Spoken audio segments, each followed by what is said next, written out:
How does something come out of nothing? How do we have a universe that comes out of nothing? Astronomers believe there are 2 trillion galaxies in the observable universe. Scientists are still trying to figure out how all of this arose, seemingly out of nothing. Well, it turns out if you apply quantum mechanics to gravity, then in fact space itself becomes dynamical, and universes, spaces themselves and time can pop into existence where there was none before. So you can create whole universes where there was no universe before. And indeed, in that way, you might imagine creating a universe from literally nothing. Whole universes from literally nothing out of existence. Out of nothing. Whole universes, nothing. Wait, our universe popped into existence from literally nothing? There is no cause for all of this? So, straight up nothing. No matter, no creator, then poof, the universe? That's actually the story some atheist scientists are peddling right now. Sounds pretty desperate to me. Stephen Meyer, a philosopher of science and best-selling author, explains how atheists got backed into this corner. It was generally assumed by most physicists prior to the 1920s and 30s that the universe was eternal and therefore self-existent, that it had always been here and really didn't require an explanation. There was one physicist said that an infinitely old universe would relieve us of the necessity of explaining the origin of the universe at any finite time in the past. But then, the idea of an eternal universe was challenged by a pair of surprising discoveries. First, it became clear that almost all the galaxies in the universe are moving away from us. Then it got weirder. 2 guys figured out that generally the farther a galaxy is from us, the faster it's moving away. One was a Belgian physicist and Catholic priest, Georges Lemaitre. The second was American astronomer Edwin Hubble. Drawing on Albert Einstein's general theory of relativity, they then realized that space itself is expanding. Physicist Brian Miller explains why. Let me use an analogy. If you have a balloon and you imagine putting dots on that balloon to represent galaxies, and then that balloon inflates, what happens is all the dots move away from each other. And dots that are further apart will move away from each other even faster. And that's exactly the sort of evidence we see in our universe.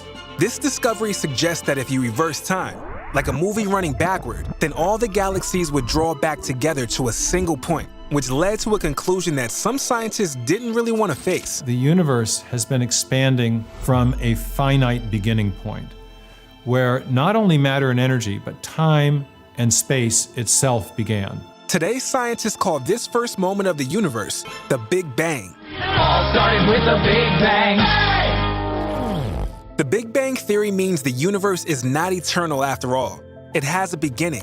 Even more radical, the Big Bang implies that the cause of the universe must be something non-material. The Big Bang shows that all of time, matter, space, and energy started at a single moment in the past. Therefore, whatever started it has to be outside of time and space. You can't posit a materialistic explanation because there's no matter there before the beginning to do the causing. Many scientists initially resisted the Big Bang, including Einstein, whose theory partly inspired the idea. He really didn't want at that point in his career to think about the beginning of the universe because he didn't want to think about what would be necessary to explain the origin of the universe if we're talking about all of matter, all of energy, all of space and time. Einstein eventually accepted the Big Bang theory, but others went on searching for an option that would fit the data without requiring an actual beginning. One that grabbed a lot of attention was the oscillating universe model. The universe would be expanding outward, but then as the expansion slowed, the matter in the universe by gravitational force would cause the universe to recollapse. But once it recollapsed, then by some unknown mechanism, it would expand again. So you'd get a series of big crunches followed by big bounces. That theory ran into 2 big problems. The first was it was discovered that there was not enough matter in the universe to cause the universe to recollapse. And secondly, it was determined by thermodynamic analysis. The energy available to do work would diminish with each successive cycle. It would be kind of like a ball bouncing to the ground and finally it would damp out where there's no more bounces. He's gonna get it, they drop it. Oh man. So the oscillating universe model was a big fail. And actually, all the attempts to evade a true cosmic beginning ran into serious problems. The evidence for the Big Bang kept piling on until most scientists accepted it. Some scientists, however, found themselves facing serious doubts, not about science, but about atheism. World-renowned astronomer Robert Jastrow didn't believe in God, but he found it hard to get around what the Big Bang seemed to be telling him. So there is a beginning, there is a point in time from which it all started.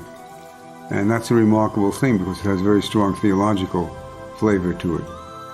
And that intrigued me because I am an agnostic, and if there was a beginning, a moment of creation in the universe, then there was a creator.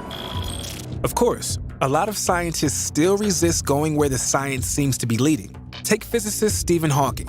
Before his death, he proposed a new argument against the need for a cosmic creator. Because there is a law such as gravity, the universe can and will create itself from nothing. Now, when I first read that, I was staggered because it's self-contradictory to start with. Because there is a law of gravity, because there is something, the universe can create itself from nothing. That's a flat contradiction. And then to say the universe can create itself, that's logical nonsense. If I say that X creates Y, roughly speaking, I'm saying if you've got X, you may in the end get Y. But if I say X creates X, then that simply proves to me that nonsense remains nonsense even if high-powered scientists say it. Well, what about physicist Lawrence Krauss and his something from nothing idea? Imagine creating a universe from literally nothing. You keep using the word. I don't think it means what you think it means. Because how they get a universe from nothing is by redefining nothing. Krauss's nothing is actually something, a set of laws and mathematical equations. That's the first problem. Meyer explains the second problem. Krauss's nothing involves the equations of quantum physics. And equations are mathematical entities. And mathematical entities are abstract concepts, always exist in minds. So his nothing seems to imply the need for a pre-existing mind. A pre-existing mind. Now, what does that sound like? The Big Bang provides very, very strong evidence pointing to God. Because it shows that everything started, all matter, time, space, and energy, at some point in the past, that means that something had to start it. And that something had to be immaterial, timeless, infinitely powerful, and even personal, because only a personal being can choose to act with purpose. But some people will embrace almost any absurdity to avoid the possibility of God. You say there are 3 different types of nothing. That's right. What are the 3? I didn't know there was such a variety.